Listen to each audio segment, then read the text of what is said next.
Welcome back to StarTalkRadio!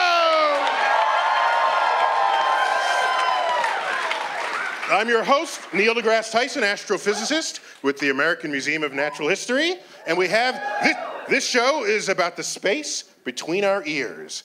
And we've got two experts on this. One, Cara Santa Maria. Cara, welcome to StarTalkRadio. Thanks for having me. She's the science correspondent for the Huffington Post and has a video blog where she talks about all manner of science, including brain issues, especially brain issues. And it's called Talk Nerdy to Me. We like that. And Heather, professor of psychiatry at Mount Sinai Medical Center, specializing in compulsive disorders. Excellent. I mean, good. I mean, what do you say to that? I don't know.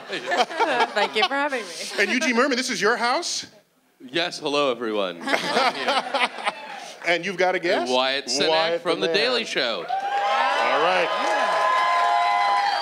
So here's what interests me. Humans are capable of extraordinary, extreme emotions, of hate, of love, of rage. That's a little like hate, but go on. Okay, well, no. So Bieber fever. I'd also throw Bieber fever in there. That's an extreme emotion. I agree. So mental illness. Yeah. Oh, it's a So shame. here's what I wonder. When those emotions are expressed in their extreme, that, havoc is wrought upon society. What possible evolutionary good is that? I just want to know.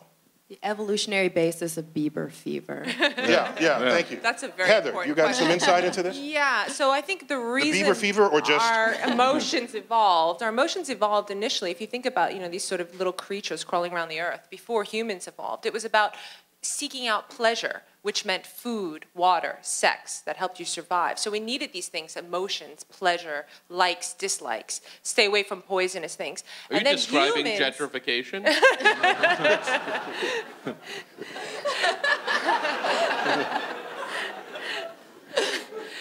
As we evolved, we developed these more cerebral cortexes that interpreted these emotions and put labels on them, like love and passion and anger and hate. But really, they evolved from human needs to have sex, to eat. Life needs. Animal needs.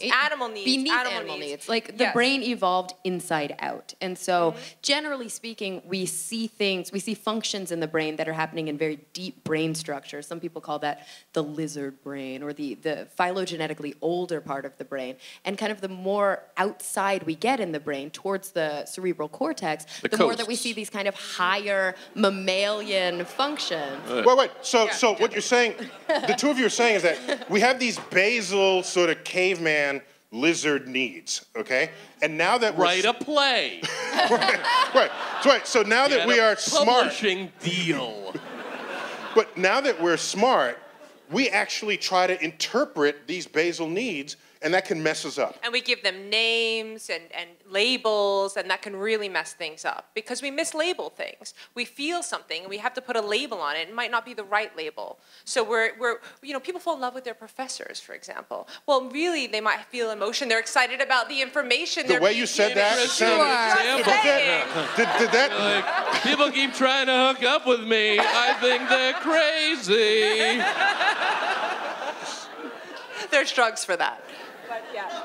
But I think we say that these are kind of hiccups and these are mess-ups of evolution, but the truth is we wouldn't be human without these things either. I mean, what makes us for better human or for worse, is language and poetry and putting, meaning into some things that we generally think of as just being these kind of hindbrain or midbrain activities. But the scary bit is really most of what's motivating our behavior is happening outside of awareness, and we're only aware of it after the fact, and then we start to make up to rationalize reasons. it after. Yes, exactly. So what's a good example of that? Oh, a good example is, for example, there are free association tasks where they'll tell people just name, they'll learn word association pairs, like they'll learn moon and tide, for example, or moon and ocean, for example. Don't say moon and tide, that has way baggage with Bill O'Reilly saying, you can't explain the tides. Right. Yes, I can. Yes. Yeah. Okay. So I don't want to go there right now, okay? Okay. That's the moon god. The moon, if you miss, just Google Moon O'Reilly, okay? It's all there. Moon and ocean. Let's say moon and ocean. Moon and ocean. I say to you now, you've learned these things previously. Now just name any detergent you want. Free association, whatever you want. Name a detergent. Name a detergent. Sir. Most people Degree. are likely to say Tide. Tide. They've been primed. And we'll say, well, why did you choose Tide? They'll say, oh, my mom used it as a kid, or I loved it. But really, it was because they were primed by learning this word pair, ocean and moon. So people explain their behaviors or the decisions they make after the fact. In the lab, we can show that we can manipulate the way people decide things, and they'll come up with all sorts of reasons why. So you manipulate people in the lab? Of course. Why do we even have war then? And this is a journalist's dream right here. If we could just put Al-Qaeda in a lab. Really, because this comes down to a question which I probably don't want to take the conversation here, but they always go to this place when I try to write about these kinds of things is, does that mean that we have no free will? Yeah, ooh. Actually, free will is an illusion. I can assure you. I disagree. Oh, Everybody needs to know this then right now. why would I go like this? I'm a bat. I'm a bat. Free will. Disprove that, scientist. There's no explanation for that behavior. I can't even. I'm the only human with free will. All right. Wait. So Heather, you're putting probe. So wait. In the old days, the psychiatry they lay out on the couch and just have a conversation. But you're saying now you're beyond this because what are you doing to people's heads? Well. So for people who are really suffering, and they've tried all sorts of pharmacological treatments and psychotherapy, compulsive disorder nothing suffering. works. Yeah, they have obsessive compulsive disorder or severe depression. They've tried everything. Really, nothing has worked. There's a new alternative treatment in which we actually implant electrodes in the brain and stimulate these deeper structures of the brain. And people who are depressed for 20 years, they all of a sudden, even in the operating room, they're awake. We implant the electrodes, we turn them on, and they feel alive. They feel poking happy. around inside of people's brains, and they let you do people's this. brains. They do. They sign consent. No free will. Of course they're going to let it happen. Let me go inside your brain. Yes. Man. Yeah. And they agreed. They let you do this. Well, imagine you're They're suffering. desperate. They're at the desperate. edge People are of desperate. death. Of course they don't mind. And it's Sorry. important to No, understand. wait. Just to clarify. Yes. They're desperate. This is like a last resort, not a This first. is a last route. I mean, people used to get, shock therapy for depression. I mean, they still I saw do. that movie, yeah. A small amount of people They still actually do. they have to fail shock therapy first in order to get this They're treatment. that desperate. And they've already tried having a glass of wine. Right. I imagine. It sounds like the beginning of a wonderful comedy movie. And now you're taking therapy to another technological level. We actually call it deep brain stimulation. Deep brain stimulation. Yes. Sounds so sexy. Yes. The deep brain stimulation lab. Stimulate your brain very deeply. But it's really these evolutionarily older parts of the brain that we were talking about that evolved for these emotions that we have. Those are the parts that we're actually going in and manipulating. The lizard brain. The lizard brain, yes. And the alternative was actually people used to go in and lesion those parts of the brain. They would actually Lesion cut. Yes. And now this I saw that technique- movie too. Yeah, they don't destroy it anymore. There's that no was One Flew Over the destruction. Cuckoo's Nest. Exactly. How'd that it's not work? like that. I don't want. What was the effectiveness of it? Did it ever work? Of the lesioning the brain? Yeah. It actually worked for somebody. It wasn't like One Flew Over the Cuckoo's Nest. It was actually, they would lesion these subcortical structures, and they would work for obsessive compulsive disorder. But You would just cut now- out the idea of counting to 100 This is one before part you in your turn brain. on the oven. But now this deep brain stimulation doesn't cause any damage. It's reversible, it's adjustable, we can change the amount of stimulation. It's really quite amazing. So if you have OCD and then you get it, and then you're like, you know what, I want a little bit of OCD. You can just have dial them it in. change the, yeah. You're like, You know, I miss counting to 4 before I go in a room. yeah. I don't want to get to All right, wait, It made me a good golfer, you know. Wait, so Heather, this actually, there's an interesting ethical question here. Absolutely. If you can go in and mess with someone's brain, altering their state of mind, can you go in and make them smarter? Can you go in and make them like golf? Can you Let's go in and hope change? not. Can you go in and change their political affiliations? Can I make them fall in love with me? No. First, we have Yeah. to understand. Yes. Can you electrocute someone until they date you? Yeah. Duh. You don't need to be a scientist to know how to break someone. Yeah, so Heather, that's your, like, the 5th date. You just bring them into the lab. Yes. Because they don't know what hit them. They don't know what hit them. Before they know it, yeah. But you know what? We are a bottleneck to that research. I mean, first we have to understand what intelligence really is before we could even start to conceptualize a way to go into the brain to improve intelligence. And there's so many facets of how we define intelligence today. Right. Name 90. 90. Well, and what's interesting, and this is a quick aside, is that when we do a statistical measure called factor analysis, and we look at all different intelligence tests, we find this factor called G, the G factor, Spearman's G, which... Does that relate to the G spot? For the brain. For the brain. The G spot for the brain. Okay. No, and you can figure out.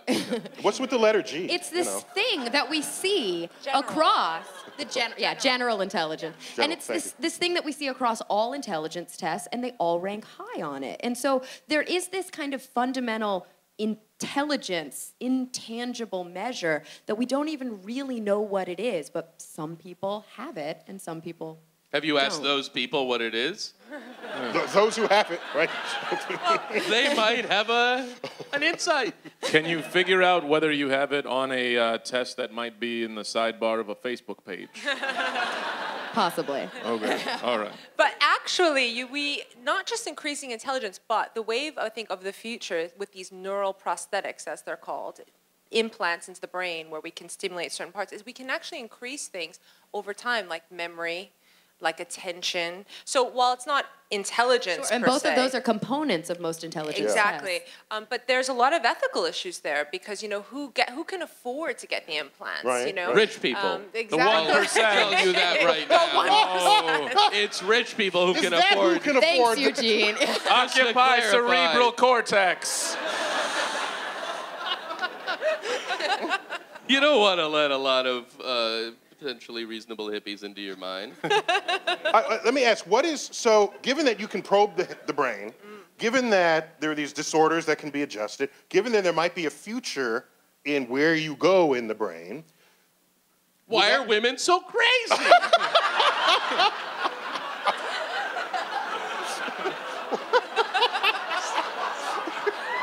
I'm just curious. Okay, the first order of research results. That'd be an interesting research paper. Why are women so crazy? That would be crazy. Yeah, that'll go over really well in the feminist community, I think. Right. They wouldn't be the ones to fund it, I'll admit. Wait, so here's the question. Funded by Axe body spray. So why are you, and why am I me? Are we What really? are you, high in 20? No, I was driving, Heather, I was driving home, and I said, every day I wake up, and I am me. I'm not someone else. The persistence of The self. persistence of me. So and if I had a twin, I would never become my twin, even though we're genetically identical. But there are certain types of brain damage where you might lose that sense of self. There are also ways that we can induce that pharmacologically. Oh. Okay. Where you are not yourself. Where you might lose a sense of self and maybe gain a sense of kind of connection with a greater, you know, You're talking about cosmos. ecstasy. I got it. Acid, Yeah. Okay. mushrooms. Yeah. I mean, there are a lot of ways that we can kind of affect our brain so that that sense of self becomes a little less tangible to us. Well, okay, so when we think of drugs on the brain, we think that somehow they're stimulating phenomena. Is that really what's going on? Yes, so a new paper actually just came out recently. Research paper, Yes, a research paper which showed... Like, Yes. Not the Denver Gazette, to clarify. When an academic says a new paper came out, it means something different. Yes, go. Okay. So We know. Okay. where traditionally people thought when you go on things like LSD or mushrooms, the brain is, you know, becomes activated and you have all these hallucinations and weird, strange experiences. But how we found they actually put these people in a scanner to look at what's happening in their brain while they're neuroscanner. in a neuroscanner. Look at brain activation. Yes. Put your head down Not on a the thing. copy machine.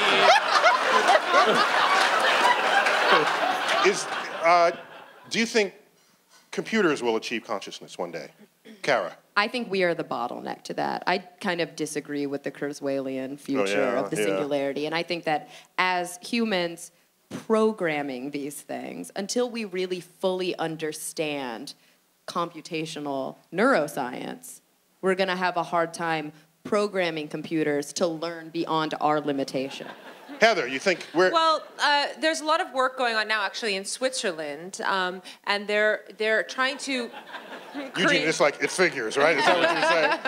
Yeah, Switzerland. with all their socialism working. Go on. So they are building a computer modeled after the human brain. It's a huge project. Millions of dollars are going into it, and they're trying to simulate what it would be as if they can make a computer like a human brain. My own personal feeling, and there's a lot of debate in this area, is that there's something about the biological material that's something different. So even if you can map out every connection we have in the brain in a computer, it wouldn't have what we experience as consciousness, because there's something special that it evolved within a biological being, this property of having sensations and perceptions that a computer can never have. According to the movie Short Circuit, it's just lightning. That's all it is. Then Johnny Five is alive. We can actually implant things that will, let's say, for example, the iPhone. We all have it. It has a lot of memory. It has a lot of things. It's become an extension of ourselves in a certain way. Indeed. We don't remember numbers anymore because they're in our iPhone. So now let's say the iPhone gets smaller and smaller Phone and numbers. smaller. Right. I otherwise remember numbers. Exactly. Phone numbers, directions. 3.14195. Very good. Very good. Don't tell me I don't remember numbers. Oh, really? What about 18? I got one for you. 2.51188643152.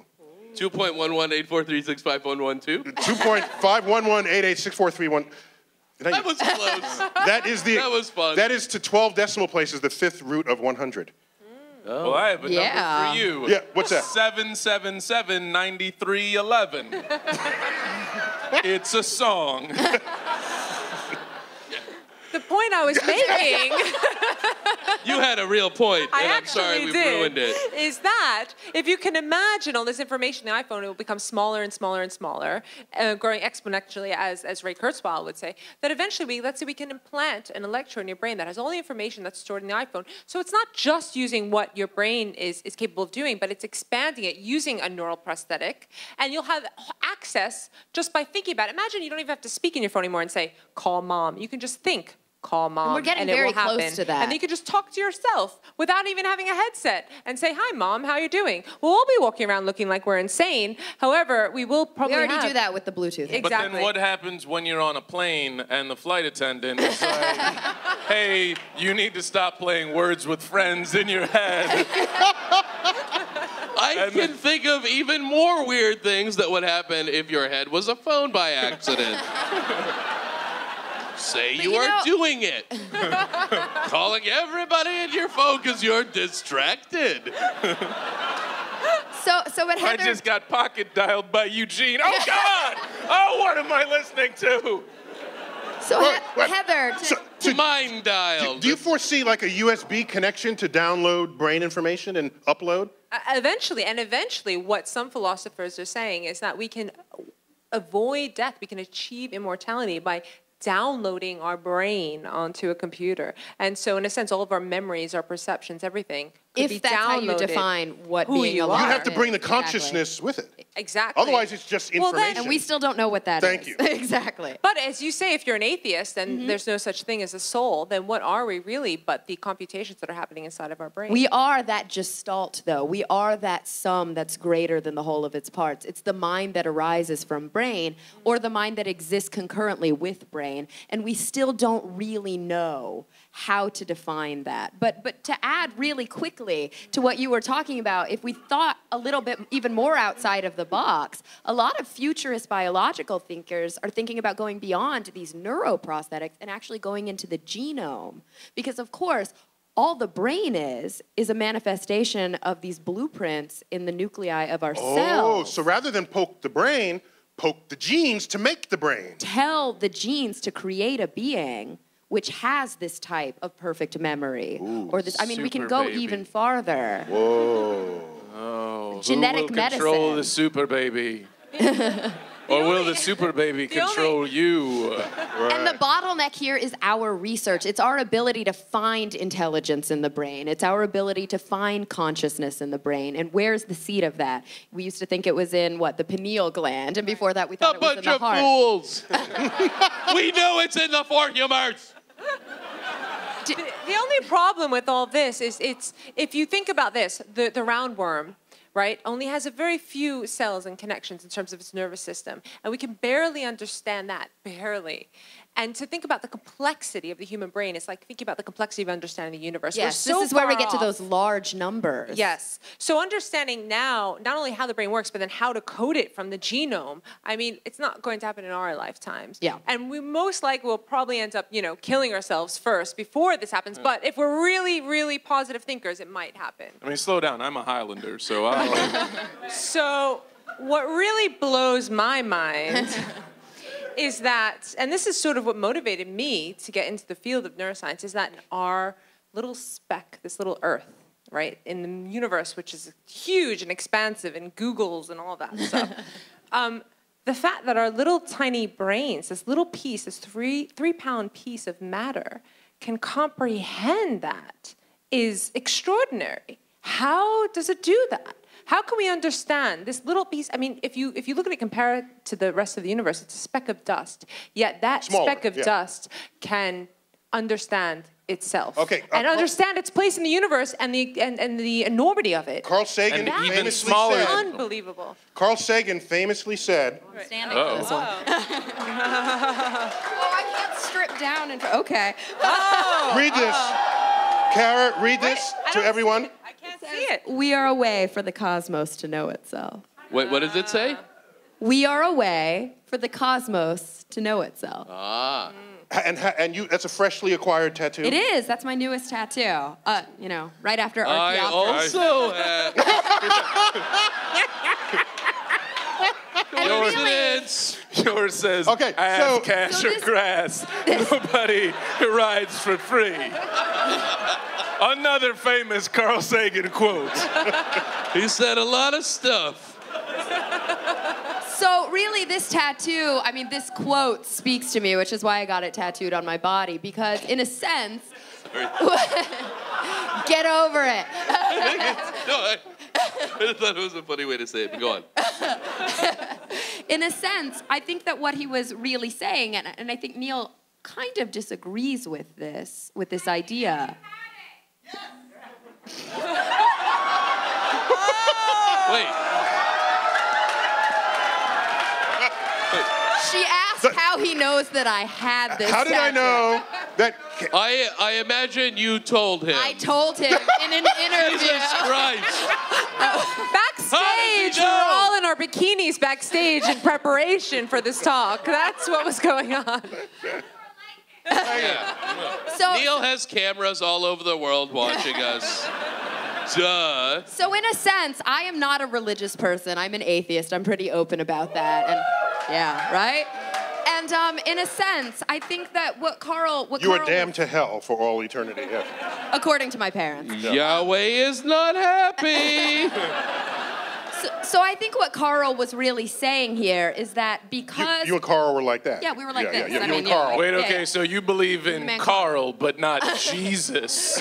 All right, I get it. So because in the minds of people like myself, there is no greater consciousness, and because the universe can't contemplate itself, but we are made from the stuff of the stars, we, in essence, are a way for the cosmos to know itself. Okay. We can contemplate our own existence in the, eternal landscape to the extent that we are able. Well, so my rebuttal to that, it's a mild rebuttal, but I just want to keep our hubris honest.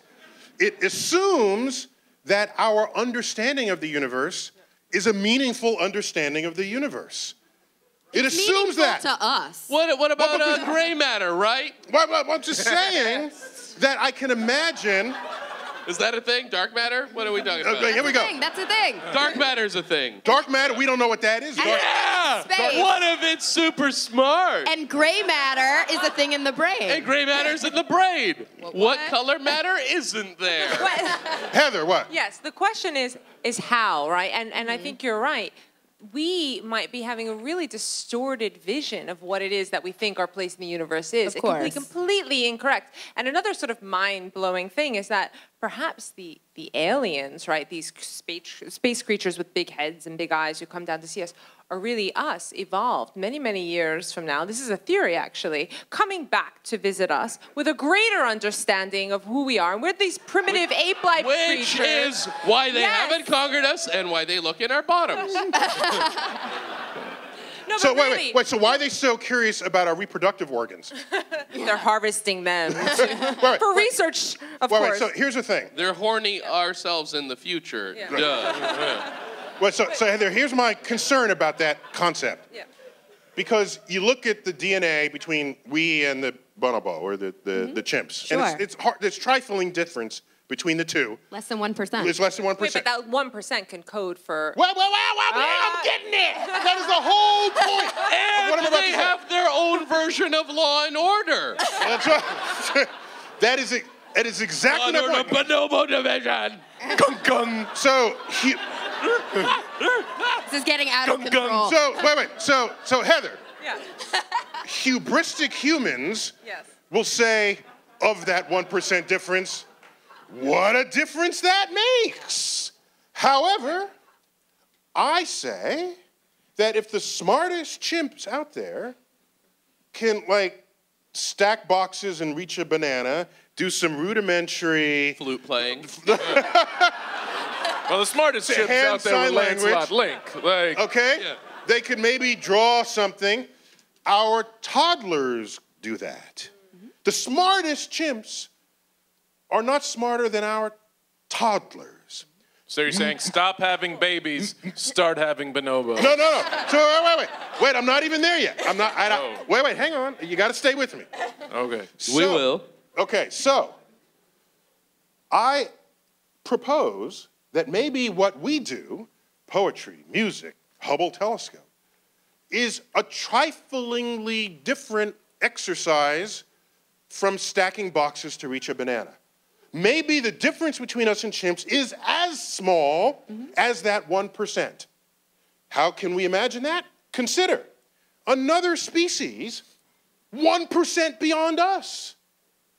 And they studied us. They'd roll the smartest of us in front of their community and say, oh, look at this Stephen Hawking. He's slightly smarter than the rest. Yeah. He can do astrophysics calculations in his head like little Timmy over here, okay? That species you're talking about is the Sasquatch.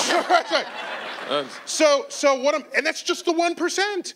So if they look at us and say our smartest are like their toddlers, the way we look at chimps and say their smartest are like our toddlers, it makes me lose sleep at night wondering if, in fact, we truly understand the universe. Sure. And whether, if we are visited by aliens, whether they just pass us by because their observation of Earth draws them the conclusion that there's no sign of intelligent life.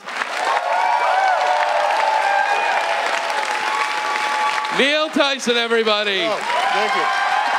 You've been listening to StarTalk Radio, funded in part by the National Science Foundation.